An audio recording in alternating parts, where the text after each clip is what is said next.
네, 안녕하세요. NH투자증권에서 환율 전망 맡고 있는 권아민이라고 합니다. 저희 환율 전망 주제로 웨비나 시작하도록 하겠습니다. 일단 이 얘기를 안 드릴 수가 없을 것 같습니다. 전쟁 얘기고요. 최근에 원달러 환율의 변동성 가장 큰 원인이기도 합니다. 일단 저희가 전쟁 관련해서 생각하는 시나리오는 과연 상반기 내내 100달러의 유가가 지속이 될까라는 겁니다. 지금 보시는 차트에서 이번의 시나리오가 가능성을 좀 낮게 보고 있고요. 당연히 예측은 어렵지만 과거에 대비해서 좀 높아진 레벨. 다만 상반기 내에 80달러에서 90달러대의 유가는 다시 볼 수 있겠다라고 저희가 어느 정도 종전 기대를 지금 상정하고 있는 상황입니다. 이런 원유발 불확실성은 당연히 우리나라 원화에 좀 안 좋은 영향을 줄 겁니다. 사서 쓰는 나라는 어쩔 수 없고요. 우리 러우 전쟁 때 보셨죠.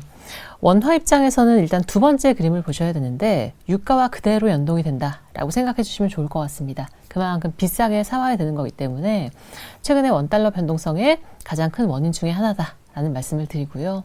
다만 과거와 비교해서 생각해 보실 것은 첫 번째 그림입니다.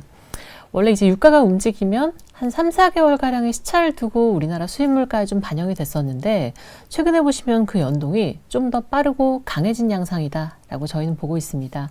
실제로 최근 2, 3년 동안 원화 약세 사이클을 보셨지만 두 번째 그림처럼 조금 더 강하게 빠르게 반영이 되고 있기 때문에 아마 지금 전쟁 끝나고 지금까지 주요 이머징 통화 중에서 우리나라 원화가 가장 약한 모습을 좀 보이고 있습니다. 그럼 이제 중요한 건 전망인데요. 저희가 생각했을 때 일단 달러보단 조금 더 안 좋은 그림을 볼 수밖에 없다라는 생각을 하고 있습니다. 우리 두 번째 그림 보시면 그런 얘기 많이 하죠. 지금 전쟁에서 과연 미국이 피해자인가? 당연히 그들도 이제 국방비도 쓰고 이제 유가 부담도 있겠지만 어쩔 수 없이 보시는 것처럼 유럽, 일본, 우리나라 같은 사서 쓰는 아시아 통화들이 조금 더 부진하다라고 생각을 하고 있고요. 이런 관점에서 전쟁이 조금 더 길어진다라고 하면 글로벌리 달러는 우리 이머징 통화보다는 조금 더 강세를 보일 수밖에 없다라는 생각을 합니다. 다만 저희가 이런 기본 시나리오로 연간 내내 강달러를 볼 것이냐, 그건 조금 아니다라는 얘기를 이따 뒤에서 드리겠습니다. 전쟁과 관련해서는 예측은 어렵지만 당연히 유가를 말씀을 드려야 됩니다. 그 유가의 기저, 전년 대비 기저로 한번 계산을 해보시면 러우 전쟁 때 수준과 비슷해지는 기저는 지금 보시는 것처럼 상반기 내내 100달러의 유가가 지속이 되어야 됩니다. 이걸 저희가 사실 기본 시나리오로 보지 않고 있는 가장 큰 이유고요. 보시는 것처럼 러우 전쟁 때는 전년 대비 60%, 70%까지 유가가 급등한 바가 있습니다. 최근에 보시면 이제 올라오는데 그게 과연 100달러가 내내 이어질 거냐? 라고 하면 그렇진 않다라는 말씀 하나 드리고, 그럼 우리나라 원화 입장입니다. 러우 전쟁 때는 그 유가 충격 때문에 우리나라 수입 물가 첫 번째 그림 보시면 전년 대비 30%, 40%가 넘어갑니다. 이러니까 사실은 우리나라 원화 가치가 전쟁 시작하고 6개월 만에 20% 급락한 건데 지금 보시면 그것보다는 살짝 더 감내할 수 있는 수준이다 라고 생각을 하고 있습니다. 최근 수입 물가 기준으로는 전년 대비 1.2% 나왔습니다. 조금은 더 괜찮은 그림을 보고 있고 그러다 보니까 우리 두 번째 그림처럼 어느 정도 아직 수입 물가 단에서는 상쇄할 수 있는 룸이 있지 않나? 라는 생각을 좀 하고 있습니다. 비싸게 사오는 건 맞지만 어느 정도 우리의 달러 유동성의 버퍼의 상황이 좀 중요한데요. 관련해서 이제 8페이지입니다. 물론 북한, 이란 그리고 최근에 중국까지 여러 지정학적 리스크 얘기가 나옵니다. 그럼 우리나라 같은 경우는 최근에 원달러가 이렇게 많이 올라왔던 이유는 다 전쟁 때문이냐. 사실 우리가 CDS 프리미엄 많이 보지 않습니까? 그림을 보시면 전쟁 시작하고 나서 최근 한 달 동안 우리나라 CDS 프리미엄이 그렇게까지 많이 오른 나라는 아닙니다. 즉 다 리스크 오프다라고 보기는 어려운 거고 다 전쟁 때문이다라고 말하기도 어렵습니다. 오히려 우리나라 보시면 한 이머징 평균 정도 CDS 프리미엄이 상승을 했고요. 최근에 이제 어제자 기준으로 원달러가 장중 고가 1,536원까지도 갔다 왔는데 보시게 되면 최근 일주일 동안 오히려 CDS 프리미엄이 하락, 안정이 됐습니다. 그러니까 제가 최근에 원화를 보고 이제 글로벌 금융시장을 봤을 때 우리나라 원화가 다 전쟁 때문이네 라고 보긴 좀 어려운 부분이 분명히 있다라는 말씀을 드리고 그럼 왜 이렇게 원화가 최약체인가? 사실상 펀더멘털이나 이런 지정학적 리스크를 넘어선 원화의 약세는 어쩔 수 없이 수급의 쏠림, 이 영향이 가장 큰 것 같다라고 생각을 하고 있습니다. 수급은 크게 두 가지로 보실 수가 있죠. 이따 언급드릴 경상계정, 즉 무역수지 잘 버는 거 이따 말씀을 드리고요. 이게 아니라면 금융계정입니다. 금융계정 두 가지로 보셔야 되죠. 자산. 우리가 해외 투자한 게 이제 자산 쪽이고 결국 지난해 4분기를 떠올려 보시면 첫 번째 그림처럼 우리가 엄청 해외 투자를 하면서 밖으로 달러가 유출됐던 그런 관점입니다. 지금 보시면 그렇지 않죠. 제가 볼 때 중립에 가깝습니다. 지난해 4분기처럼 이렇게 이른바 막 서학개미가 굉장히 화두가 됐던 그런 시기보다는 확실히 우리가 미국 주식을 사는 게 많이 잦아들었죠. 여기 이제 정부의 정책들도 좀 더해질 수 있겠다라는 생각을 하고 있고요. 그럼 이런 자산 관점이 아니라면 두 번째, 결국 부채 계정입니다. 부채, 즉 외국인들이 우리나라에 투자한 겁니다. 지금 그림 보시면 CDS 프리미엄보다도 더 과도한 원화 약세는 결국 두 번째 그림처럼 외인들의 급격한 순매도와 맞물린 원화의 약세. 이 두 번째 차트를 조금 메인 이유로 보고 있습니다. 그럼 사실 이건 글로벌리 리스크 오프 그리고 최근에 터보 컨트발 반도체 투자 심리 악화와 연동이 되는 거죠. 코스피도 떼놓을 수 없는 부분이고요. 그러니까 결국은 이 얘기를 드리고 싶습니다. 10페이지인데요. 지금 보시면 뭐 반도체냐, 뭐 전쟁이냐, 뭐 여러 가지 이슈가 있었지만 우리나라가 여기 있죠. 주가랑 통화 가치랑 제가 볼 땐 좀 많이 비례를 합니다.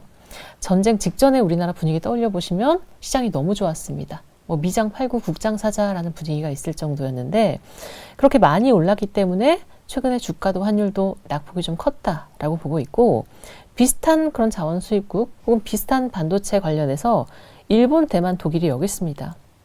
이들보다도 훨씬 더 통화 가치, 주가의 낙폭이 컸던 건 그만큼 우리나라 금융시장의 베타가 좀 크기 때문인데 그럼 이런 리스크 오프 재료가 조금 해소가 되면 충분히 원달러 기준으로는 다시 한번 1,400원대 중후반 저희는 뭐 하단을 1,400원대 초반까지도 보고 있긴 합니다.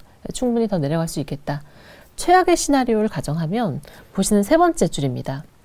지금 사실 저항선을 말씀드리는 게 뭐 큰 의미는 없습니다. 아시는 것처럼 지금 레벨은 글로벌 금융위기 때 수준이고요. 차트로 보셔도 뭐 유의미한 저항선은 2009년 3월 정도 1,570원, 80원 그쪽 라인이라서 워스트 시나리오일 때 저희가 1,580원을 말씀드리고 있긴 하지만 사실 그렇게까지 오버슈팅 할 수 있는 가능성은 크지 않다라고 보고 있습니다. 뒤에서 왜 우리나라 뭐 정부도 그렇고 경상수급도 조금 양호한지 더 자세히 언급을 드리겠습니다. 일단 수출인 거죠. 수출. 지금 큰 그림을 보시면 제가 앞에서 유가 얘기하면서 러우 전쟁 말씀을 좀 많이 드렸는데 가장 큰 차이점이 있습니다. 지금 차트 보시면 우리나라 러우 전쟁 때는요. 생각해 보시면 2022년 3월이죠. 전쟁 전에 이미 21년 말에 우리나라 무역수지가 적자로 전환합니다. 무역수지가 적자야? 이렇게 안 좋은 경상수급 상황에서 유가가 급등하니까 그 수입물가 상승, 무역수지 악화, 원화가치 급락이라는 악순환을 맞은 건데 지금 보시면 정반대의 분위기죠. 어제 무역수지 3월 데이터 나왔는데요. 사상 최대치 또 기록을 했습니다. 이렇게까지 올라와 있기 때문에 어느 정도 유가로 수입물가 부담이 있는 건 맞다. 다만 이러한 무역수지, 반도체, 수출 쪽에서 즉 수출물가가 일부 상쇄할 수는 있겠다라는 생각을 하고 있습니다. 가장 큰 차이점을 말씀을 드렸고요. 그러다 보니까 지금 무역을 견조하게 이끌고 있는 게 다들 아시는 반도체죠. 첫 번째 그림 보시면 러우 전쟁 때보다 우리나라가 수출하는 반도체 그 품목별 비중 보시면 2배 가까이 늘었습니다. 그만큼 우리 수출에서 되게 중요해진 품목이고 근데 지금 보시면 이 반도체가 두 번째 가격, P 효과죠. 물량 Q 효과도 물론 있겠지만 압도적으로 DRAM 가격 상승에 기반한 반도체 수출 물가 호조가 이어지고 있기 때문에 가격으로 보면 비싸게 반도체를 팔고 있기 때문에 어느 정도 비싸게 사오는 유가를 일부 상쇄할 수 있지 않을까라는 점을 중요하게 말씀을 드리고 싶습니다. 이게 이제 전쟁 때, 즉 러우 전쟁 때랑 가장 큰 달라진 경상수급 체력인 거죠. 중요하게 조금 언급을 드렸고요. 그럼 우리나라의 수급은 이렇게 보셔야 될 것 같습니다. 당연히 자원을 사서 쓰는 나라에서 지금 보시는 수입물가, 이 빨간색 동그라미 잠깐 봐주시면 탁탁 위로 치고 올라갈 때 뭐 원화가 좋다라고 보기는 어렵죠. 당연히 비싸게 사와야 되는 거고 그때 원달러는 큰 변동성을 보입니다. 그런데 아래쪽에 경상수지를 같이 봐주셔야 되죠. 옛날 같으면 수입물가 급등하고 시찰도 경상수지가 보시는 적자로 전환했을 때 이때는 사실 원달러가 굉장히 큰 변동성을 보입니다. 근데 지금은 그런 상황은 아니다라는 말씀을 드렸고 실제로 16, 17년대 이때 반도체 사이클 때 보셔도 수입물가는 올라갑니다. 전년 대비 뭐 20%가 조금 안 되게끔 올라가지만 그때 우리나라 반도체 다시 좋아지면서 원화 가치가 안정된 경험을 보셨던 적이 있죠. 그래서 지금까지 언급드린 걸 좀 종합해보면 유가가 당연히 전망은 어렵지만 100달러가 계속 이어진다라고 보진 않는다. 80달러, 90달러 정도만 안정이 되더라도 보시는 것처럼 원달러 기준으로 1,400원대 초중반까지는 충분히 내려올 수가 있겠다라고 생각을 하고 있습니다. 전쟁 이후에 이미 달러 대비 한 6%까지 좀 가장 많이 절하가 된 통화이기 때문에 반등 폭도 좀 셀 수가 있겠다라는 생각을 말씀을 드리고 있고요. 이게 전쟁 얘기를 지금까지 드렸다라고 하면 우리가 이제 좀 짧고 길게 원달러 전망을 다시 말씀을 드려야 되겠습니다. 물론 전쟁이 베이스 시나리오 가정을 조금 내려올 수 있겠다라는 생각을 말씀을 드렸고, 우리나라 환율을 볼 때 제가 이제 요거 계속 강조를 드리죠. 무역으로 벌어들인 돈 중요하다. 경상수지. 그런데 그때 같이 나가는 해외 투자, 금융계정의 상황 또한 중요하다라는 말씀을 드립니다. 최근에 이제 이런 것들이 결국은 화두였던 건데 계속 4년 연속 원달러 환율의 밴드가 계속 밀어 올라갔는데 해외 투자에 이제 답이 있었던 거죠. 좀 달라진 상황 조금 말씀을 드리겠습니다. 일단 가장 많이 우려하시는 대목 중에 하나가 아닐까 싶습니다. 대미투자특별법 얼마 전에 이제 통과가 됐고 연간 200억 달러 한도 내에서 미국한테 우리가 투자하기로 합의를 했습니다. 이제 연초에 사실 이것 때문에 왜 미국이 우리나라 약속 안 지키냐고 이제 뭐라고 했던 것도 같은 맥락인데 실제로 데이터를 보자 이거죠. 지금 당장 월간으로 대미 투자가 나가면서 환율을 밀어 올리고 있는 상황인가? 지금 그림을 보시면 그게 아니다라는 그림이 나와요. 우리가 바깥에 투자한 거, 즉 자산 관점인데 내국인의 직접 투자 취득을 보시게 되면 보시는 회색 막대 그래프입니다. 이게 사실은 제가 볼 때 이제 정체고 더 이상 밖으로 계속해서 급증하는 상황은 아닙니다. 오히려 그 금액으로만 보시면 언제가 고점이었냐? 사실은 러우 전쟁 때 바이든 집권 때입니다. 그때 이제 인플레이션 감축법, 반도체 지원법 하면서 생산기지 일자리 데리고 와라 했을 때고 지금은 그때보다 훨씬 더 모멘텀이 꺾였다라고 보는 거죠. 그리고 하늘색은 외국인들이 우리나라에 투자한 거. 결국 이 자산과 부채로 수지를 보신다라고 하면 달러 유동성 입장에서는 들어오고 있는 거죠. 개선 중입니다. 수지의 하락은 개선 중이기 때문에 제가 봤을 땐 제목처럼 FDI를 우려해서 지금 돈이 계속 나가고 있다라기보다는 야 우리가 200억 달러 투자해야 된다며 해서 잠재적인 달러 보유에 대한 니즈가 더 컸다라고 생각이 들어요. 그래서 이게 좀 차이점이고 또 하나 이제 1월 말에도 업데이트 드릴 것이 있습니다. 우리 이제 외환시장 얘기할 때 당연히 빼놓을 수 없는 주체가 국민연금인데 이제 당연히 이제 환해지 그리고 외환시장 외화 선조달 한도 확대, 한국은행이랑 빌려서 하는 외환 스와프 이런 것도 뉴스에서 많이 보셨을 것 같아요. 1월 말에는 당초 예상됐던 것보다 해외 주식을 덜 살게 라고 이제 비중을 좀 축소했습니다. 금액 보시면 이제 전체 규모에서 계산을 해보게 되면 당시 당초에 예상보다 좀 덜 살게 라고 했던 금액이 25조 원 정도 되고요. 그게 사실은 우리나라 일평균 현물환 거래량 규모 대비 한 절반 수준?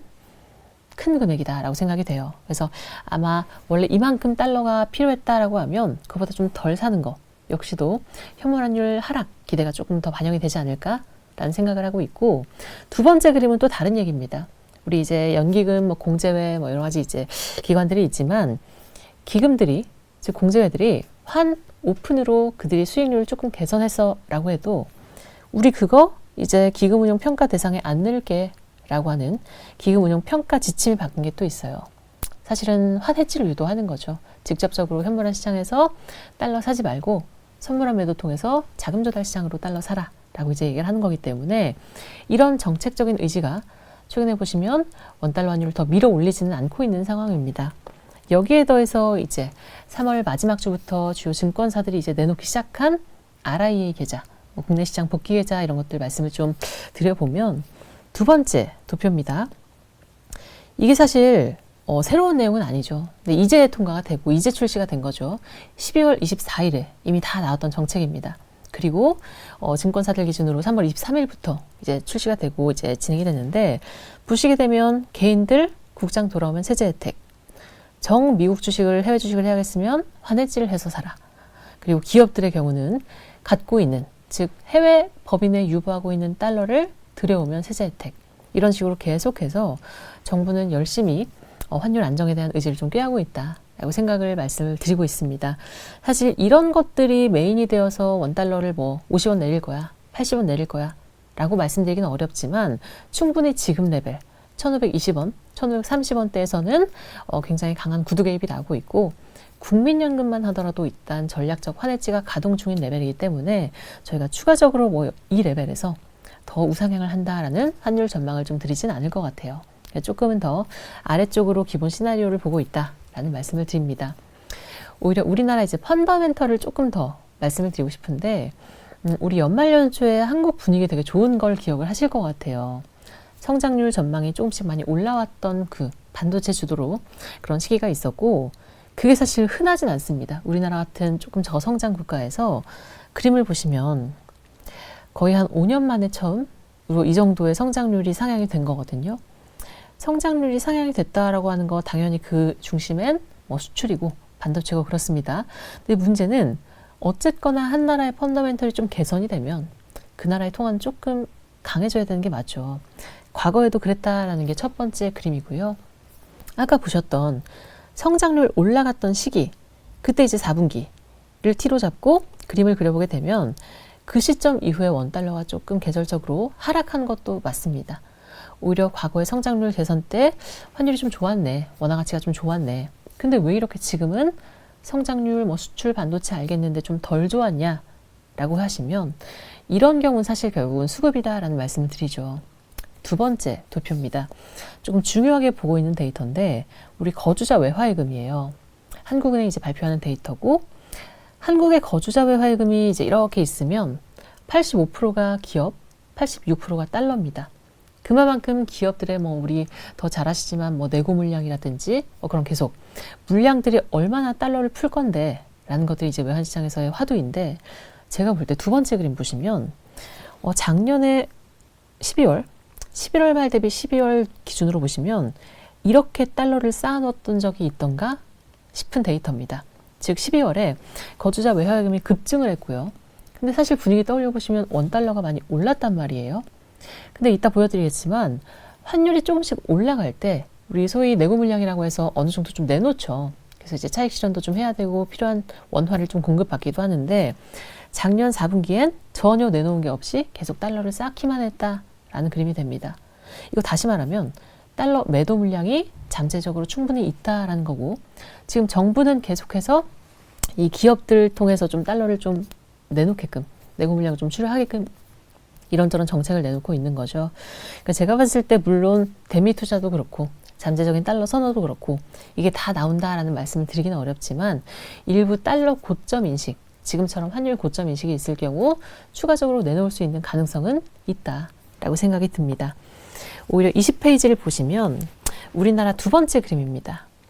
사실 우리나라 반도체가 혼자 띡 좋긴 어렵죠. 당연히 미국의 IT 장비 투자를 깔고 가는 건데 뭐 AI 수요 그들의 이제 투자 사이클은 잘 돌아갑니다. 두 번째 그림처럼 우리가 한번 사이클을 타기 시작하면 뭐 하루 이틀짜리는 아니다라는 그림이죠. 평균으로 봤을 때 한 3년 이상 지속이 되기 때문에 아마 이런 관점에서라도 조금은 더 저희가 우리나라 반도체 쪽을 좋게 보고 있고 무역수지 관점 그리고 코스피 관점도 마찬가지입니다. 그래서 어느 정도 가격 조정이 됐기 때문에 충분히 지금 환율 레벨이다라고 하면 외국인 투자자 입장에서 가격 메리트는 분명히 있지 않을까라는 생각도 하고 있습니다. 조금은 더 우리나라 이유 있는 펀더멘털 개선에 대해서 말씀을 좀 드렸고요. 지금은 좀 다른 얘기를 한번 해보겠습니다. 이렇게 현물 환율이 올랐네. 원달러가 많이 올라갔네. 그러면 지금 개별 기업들이 달러를 구하기 어려운가? 무슨 일이 있나? 지금 자금 조달 시장에 대한 얘기를 드리고 싶은데요. 문제는 외화 자금 조달 시장은 유동성이 너무 풍부한 데 있습니다. 현업에서 더 느끼실 수도 있지만 지금 상당히 돈이 풍부하고 기업들이 달러 조달하는 데 있어서 문제가 없습니다. 그리고 지금 그림을 보시면 뭐 CDS 프리미엄이 제가 봤을 때 이머징 평균 수준으로 올랐다라는 말씀을 드렸지만 과거 고점 대비로 낮습니다. 그러니까 어느 정도 지정학 리스크를 좀 제한적으로 반영한 건 있다라는 생각은 분명히 들고요. 그럼 이제 CRS 금리라든지 최근에 뭐 수합 레이트라든지 자금 조달 시장 여건 좀 괜찮다라는 말씀을 드리는 거죠. 그 이유로 언급을 드릴 수 있는 게 이제 첫 번째 요인입니다. 왜 이렇게 풍부한 자금 조달 시장을 얘기하지? 현물 환율 상승이랑은 좀 별개로요. 일단 첫 번째 그림입니다. 앞에서 언급드린 내용인데 이제 외화 예금이 풍부하다라는 말씀을 드렸죠. 기업들이 달러를 그만큼 들고 있기 때문에 조달 시장에서 달러가 좀 풍부하다라는 그림입니다. 두 번째 그림인 거죠. 원래 원달러가 좀 올라가면 보시는 회색 박대 그래프가 좀 내려오죠. 환율이 좀 올랐으니까 지금 내고 물량을 던지자. 이게 됐었다라고 하면 작년 4분기에는 전혀 그런 그림이 아니었다라는 얘기입니다. 앞에서 말씀드린 잠재 내고 물량이 충분히 있다라는 거고, 그러니까 유동성이 풍부하다. 이게 이제 1번이고요. 또 하나 23페이지. 정부의 정책 영향이 좀 있습니다. 사실 지난해 12월부터 보시는 하늘색 글씨 있죠. 하늘색 글씨. 사실상 전 부문에 걸쳐서 정책이 들어갔어요. 환율 안정을 꾀하는 정부의 이제 강한 의지인데 어디에 제가 빨간색 동그라미를 쳐놨냐면 건전성 규제 완화입니다. 이 박스 안을 봐주시면 결국 선물한 포지션 한도를 늘리고 외화 유동성 자본 규제를 완화한다? 뭐 말들은 어렵지만 이거 결국 시장에 달러 조달 풍부하게끔 하는 정책 효과인 거죠.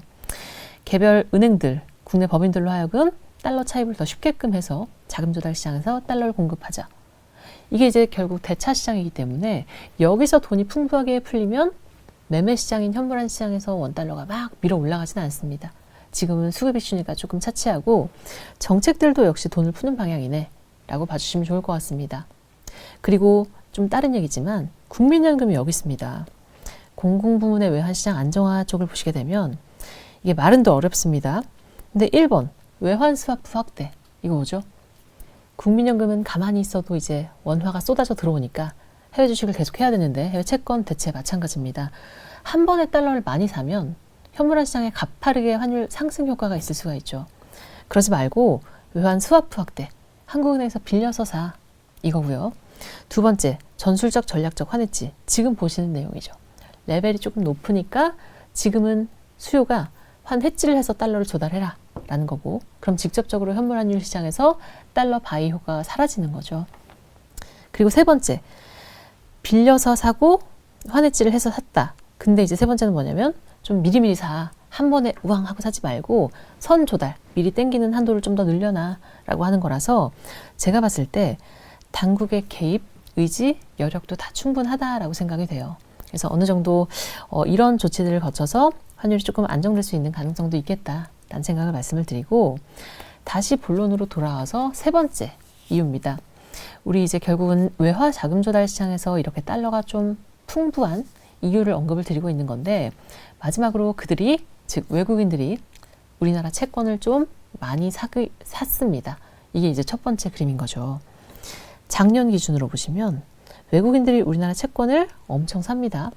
그리고 올해가 이제 26년 여기인데 여기에 이제 쌓이겠죠. 4월부터 시작된 WGBI 마찬가지입니다. 우리나라 국채가 세계 국채 지수에 편입이 되면서 이제 패시브 자금이 조금씩 들어올 텐데, 문제는 그들의 이제 환해지 관행입니다. 외국인들은 우리나라 채권 살 때 해지를 하기 때문에 사실상 현물화 시장에서 원달러가 얼마 떨어져 라고 보기는 어렵고요. FX 스왑 쪽 환해지 시장에서 달러가 조달되는 효과이기 때문에 두 번째 그림입니다. 제가 원달러에 대해 조금 하락 전망을 하면서도 WGBI 재료를 좀 메인으로 보지 않는 건, 해지가 들어가면 사실 요 느낌이 다릅니다. 그래프가 안 맞죠. 외인 채권 순매수와 원달러 환율의 궤적이 일치하지 않는다. 결국은 환해지로 채권을 사기 때문이다 라는 말씀을 드립니다. 결국은 이렇게 조금 자금 조달 시장에서 풍부한 이슈를 말씀을 드렸는데, 문제는 그러면 우리나라의 좀 중장기적인 방향성, 미래라고 보시면 될 것 같아요. 지금까지 제가 언급드린 걸 조금 정리를 하면 내용이 많아서 한번 정리하고 가겠습니다. 첫 번째 그림.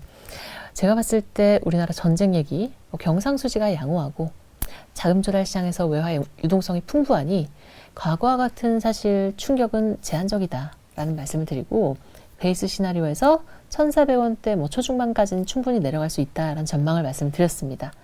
그럼 그때 우리는 어떻게 해야 될까? 이건 이제 우리의 중장기적인 미래를 봐야 되는 거죠. 25페이지 큰 그림 제가 중요하게 보고 있는데요. 우리는 이제 A 국면에 있습니다. A 국면은 뭐죠? 순채권국입니다. 사실 이게 이제 한현 총재께서 하신 표현이기도 한데, 선진국형 외환구조로 들어간 거죠. 순채권국입니다. 어떻게 보면 브라질은 우리가 이제 해외 투자 많이 해서 원화가 약세잖아 라고 지겹도록 들으셨던 그 단어가 이제 그 말이 부러울 수 있는 거죠. 야, 너네는 경상수지 흑자가 있으니까 그거 바탕으로 해외 투자를 하는 거잖아. 뭐 이게 되는 겁니다. 이 얘기를 드리는 이유는 우리 원화의 비교 대상이 브라질 헤알화, 멕시코 페소와 이쪽이 아니다라는 겁니다. 우리는 이렇게 빨간색 선을 타고 잘 발전을 해온 거죠. 그럼 우리의 비교 대상은 보시는 A 같은 친구들입니다. 일본, 독일, 스위스, 스웨덴이 다 여기 있어요. 우리나라를 보기 위해서 다른 나라 한번 참고로 봐야 될 것 같습니다. 간단히만 언급을 드리면 첫 번째 스위스입니다. 스위스는 프랑화죠. 아시는 것처럼 원화랑 분위기가 상당히 다르죠. 여기는 안전자산 통화입니다. 스위스 역시도 대외자산이 늘어날 때 프랑화가 약세냐? 전혀 아닙니다. 반대죠. 이 나라는 돈이 들어가는 순채권국, 안전자산 그 통화여서 실제로 원화랑은 성격이 반대다라고 보고 있고, 두 번째 그림, 그들의 금 보유고 안에서 차지하는 금 비중도 사실 한국이랑은 좀 비교가 안 되는 건 맞습니다. 프랑화는 저기 딴 세상 얘기니까 이건 좀 패스하고요. 두 번째 중국입니다. 중국도 사실은 순채권국이에요. 그 규모로 보시면 첫 번째 그림이죠. 이제 일본도 제쳤는데 한 2등 규모의 순채권국인데 문제는 함정이 있습니다. 그거의 30%가 외환 보유고입니다.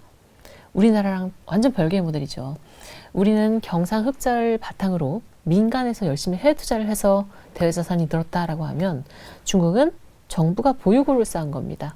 조금 느낌이 다르죠. 그래서 보시는 것처럼 환율 제도도 비교 대상이 아니니까 여기도 한번 패스하고요. 우리의 비교 대상이 이제 여기 나옵니다. 제가 볼 때 세 번째 그림이 핵심인데 일본입니다. 일본 사실은 수출, 도요타 이런 그 연결고리가 사실은 지금 그렇게 작동을 하진 않고 있다라는 말씀을 드려요. 세 번째 그림 여기 보시면 상품 수지가 바닥에 붙어 있습니다.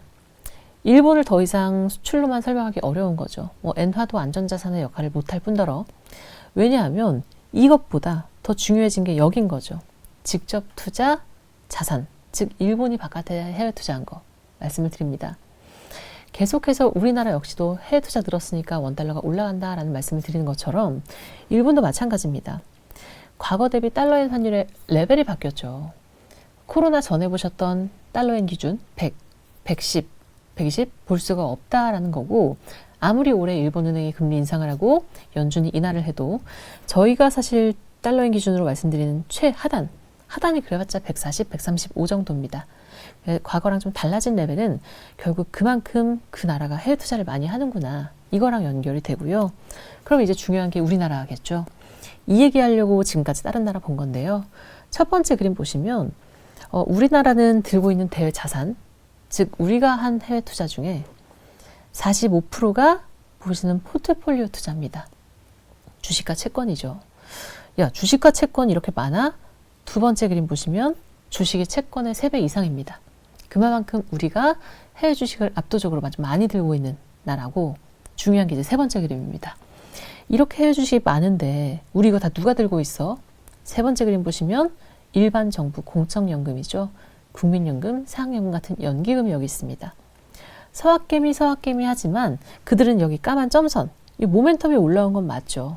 다만 비중으로 보시면 역시나 절대적으로 국민연금 같은 중요한 연기금들이 중요하고 그래서 중요한 게 우리나라 공적연금의 환해지 전략입니다. 가만히 있어도 국민연금 같은 경우는 해외 주식, 채권, 대체가 다 오픈으로 투자가 되죠. 지금이야 환율이 1,500원이니까 좀 너무 높다. 해서 전략적으로 환해지를 하고 있지만 이게 내려오면 그들은 원칙적으로 다시 한번 오픈할 겁니다. 우리 작년의 분위기를 떠올려 보시면 사실 작년에 이제 비상계엄 때니까 환율이 높았고 이례적으로 이제 전략적 환해지를 가동합니다. 국민연금이 쭉 해서 작년 저점이 기억해 보시면 5월, 6월에 1,350원, 60원 가요. 그때 이제 국민연금이 얘기를 하죠. 환해지 종료. 그리고 하반기에 원달러 올라온 걸 아실 수 있을 텐데 그래서 제가 생각했을 땐 이러한 수급 구조를 가진 우리나라가 좀 원달러 기준으로 많이 하락을 기대하기는 이제 좀 어려워진 게 아닐까라는 생각을 하고 있습니다. 또 하나 이제 조금 더 구조적인 얘기를 같이 드리면 30페이지입니다. 우리나라 경상수급단에서 분명히 방어가 되는 효과는 있습니다. 수출이랑 무역수지 이런 거 잘 하고 있으면.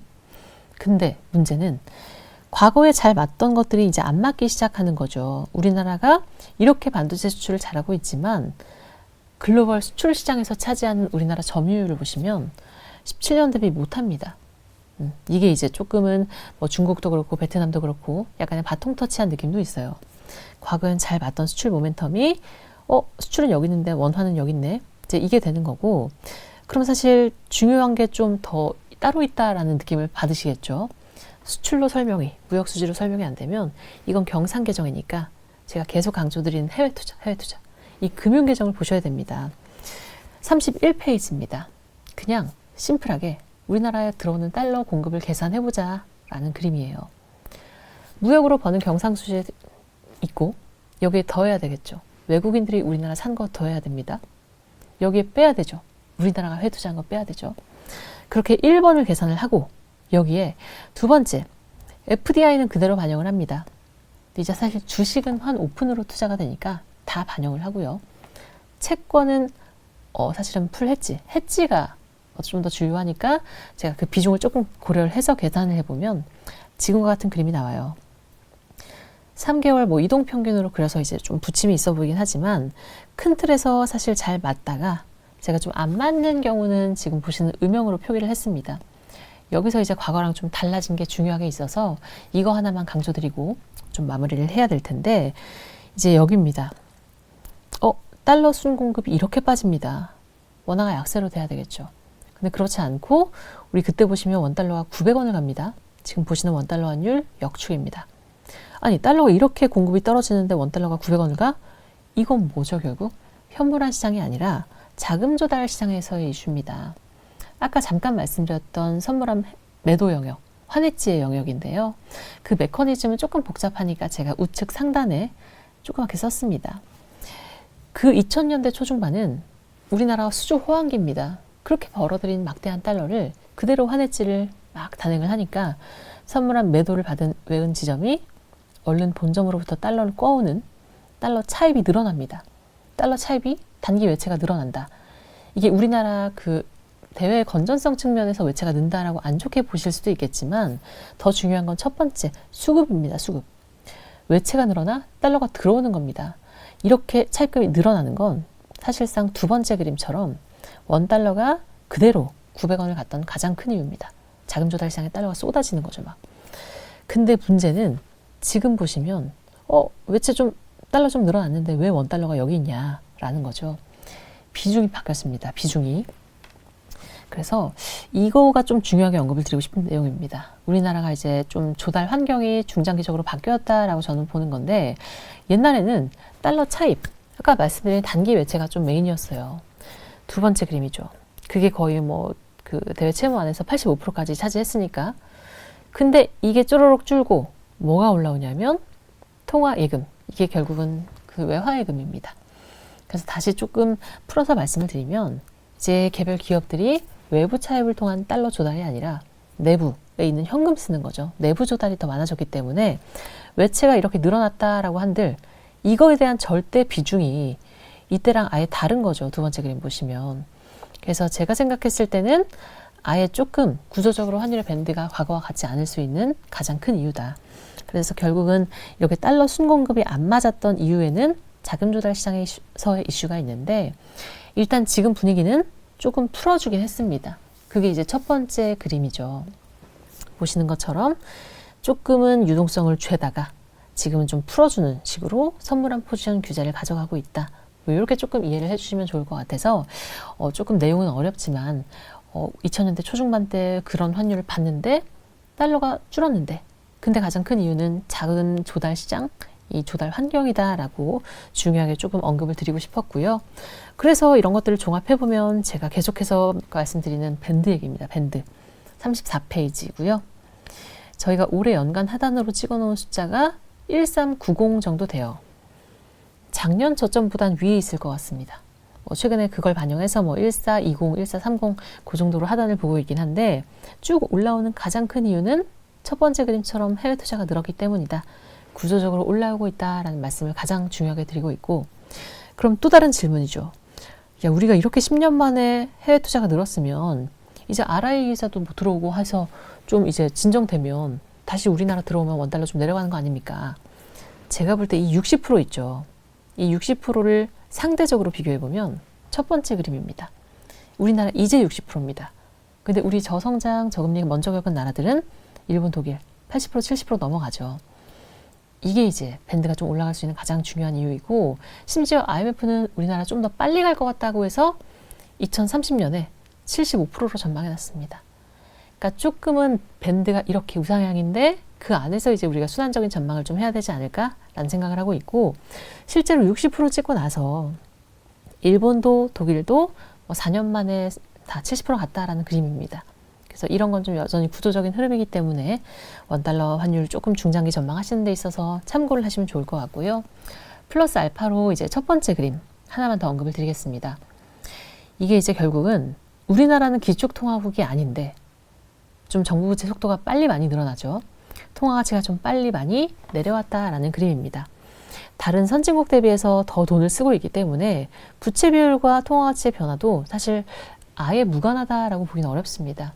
결국은 뭐 정치의 영향도 물론 있지만 제가 생각했을 때 그냥 외인들이 본 우리나라 원화에서의 매력도와도 관련이 있는 거죠.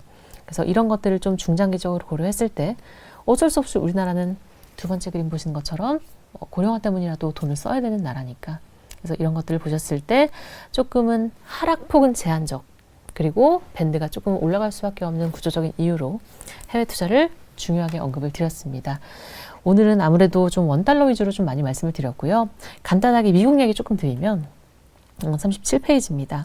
그래서 결국은 미국이 금리 인하 못할 거냐 이런 이슈예요. 최근에 파월 의장도 이제 얘기를 했지만 사실 인상까지는 조금 많이 나간 것 같고, 저희 이제 NH 하우스비도 말씀을 드리면 9월과 12월 한 두 차례 정도의 연준 인하는 여전히 보고 있습니다. 고용 둔하다라는 그림들이니까 참고로 봐주시고, 근데 문제는 전쟁 직후에 가장 많이 바뀐 게 있죠. 유럽입니다. 첫 번째 그림 전쟁 전, 유럽은 금리 인하가 전망이 됐다가요. 전쟁 시작하고 나서 아예 인상 전망으로 틀었죠. 미독 금리차 축소 요인입니다. BOJ 일본 쪽 보시면 인상이죠. 미일 금리차 축소입니다. 저희가 봤을 때 지금 달러 지수가 100 조금 찍고 내려와 있는 99 정도의 상태지만 다른 나라와의 어떤 금리 차를 보셨을 때 조금은 금리 차 축소, 달러 약세 압력이 뭐 상반기까지는 좀 나올 수가 있겠다라는 생각은 들어요. 왜냐하면 결국 단기채를 열심히 사고 있는데 결국은 재무부와 이제 연준의 협력 차원인 거잖아요. 그래서 5월에 차기 의장도 바뀌고 시중의 유동성은 풀 거고 이런 식으로 봐주시게 되면 달러에 대해서 저희는 지금 당장 우상향을 말하기는 어렵지 않을까? 지금 보시는 그림은 결국 그들이 왜 시장에 계속 유동성을 풀어야 하는지에 대한 얘기입니다.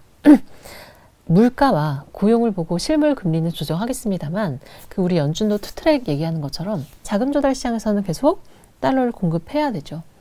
유동성 경색 우려, 뭐 이를테면 2019년처럼 레포 발작 이럴 때는 사실 많이 달러가 튀고 원화가 약세일 수 있는데 지금 금리 상황은 그렇진 않다라는 말씀을 드리고, 아마 이제 차기 의장으로 지명된 뭐 그림은 있는데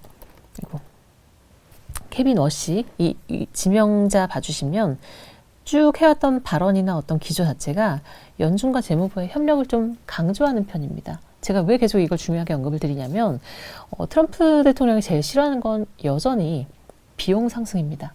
11월 중간 선거 있죠. 근데 지금처럼 유가 뛰고 금리 뛰고 모든 비용이 다 뛰면 이건 사실 선거에서 지죠. 지금 지지율도 계속 떨어지는데 그렇게 계속 냅둘 것 같지는 않고요. 그래서 아마 제가 생각했을 때 돈은 써야 되겠죠. 감세 효과 플러스 지금 전쟁 때문에 국방비도 많이 썼을 거고, 그러면 국채를 찍어야 되는데 그렇게 싫어하는 장기금리 상승을 찍을 거냐, 장기채를 찍을 거냐라고 하면 작년에 상호관세 때도 보셨지만 4.5% 10년물 가니까 바로 그 다음날 유예하잖아요. 그 유명한 타코.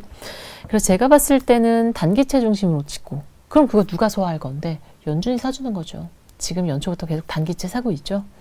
그래서 아마 제가 생각했을 때는 연준 쪽 이슈는 충분히 순환적인 달러의 약세를 조금 더 지지할 수가 있겠다라고 생각을 하고 있고요.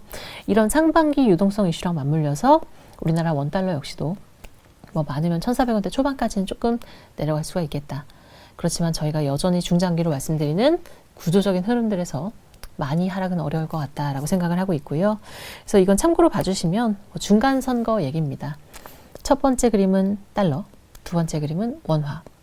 직전 세 차례의 중간 선거 때 1년 전부터 선거까지, 6개월 전부터 선거까지 쭉 보셨을 때 하반기에 원화가 강했던 적은 없다. 직전 세 차례에서. 이렇게 좀 봐주셨을 때 결국 지금이야 유동성 얘기, 우리나라 경상수급 얘기 순환적으로 말씀드릴 수 있지만 심플하게 그냥 1년 뒤 이맘때쯤 선거 끝나고 나서 하반기까지 가게 되면 경기 누가 좋아? 혹은 금리 차이에서 자금 흐름단에서 누구한테 돈이 흘러가? 라는 차원에서 봐주시면 미국의 정책 자체가 이제 자기네들한테 조금 더 우호적인 그림으로 나올 가능성이 있어서 지금 마지막 줄인 거죠. 연준이 완화했으니 시차를 두고 경기도 반등을 할 거고 정부가 감세 효과, 민간에서는 알아서 투자 사이클 잘 돌아가면 달러의 약세폭을 크게 보기도 어렵다라고 생각을 해서 지금까지 말씀드린 걸 좀 정리를 해보면 달러에 대해서는 일단 순환적인 약세는 나올 수 있겠지만 크게 보기는 어렵고 우리나라 원달러 역시도 이런저런 이유로 하락해봤자 1,400원대 초반 정도 유의미하게 말씀을 좀 드릴 수 있을 것 같습니다. 그래서 이렇게 좀 레벨까지 언급을 드렸고요. 저희 준비한 내용은 여기까지 마쳤습니다. 관련한 내용들은 저희 발간 보고서에 있어서 한번 기회 되시면 참고로 봐주시고 이상 세미나는 여기서 마치도록 하겠습니다. 네, 긴 시간 경청해 주셔서 감사합니다.